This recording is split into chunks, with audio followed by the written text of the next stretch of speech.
पोचवायचं म्हणून पोचवायचं नाही, सांगणाऱ्यानं नुसतं सांगायचं नाही, ऐकणाऱ्यानं नुसतं ऐकायचं नाही. आयुष्यातला सगळ्यात परमोच्च आनंद जर कोणता असेल तर संतांचं गुणगान करणं, संतांचं नाव आमच्या मुखात असणं. त्याची सुरुवात करत असताना आपण एखादं भजन म्हणूयात, देवानं हात दिलेत, हातानं टाळ्या वाजवूयात, माऊलींच्या भजनानं आपण या कथेला सुरुवात करूया. ज्ञानेश्वरा ज्ञानेश्वरा ओम नमो श्री ज्ञानेश्वरा.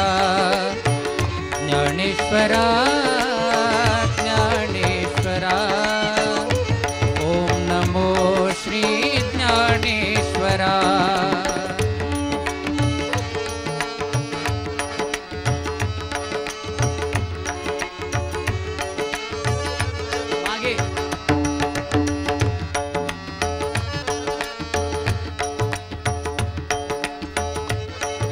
खुर्चीवरची लोकांनी पण वाजवल्या तर चालेल. ज्ञानेश्वरा ज्ञानेश्वरा ओम नमो श्री ज्ञानेश्वरा.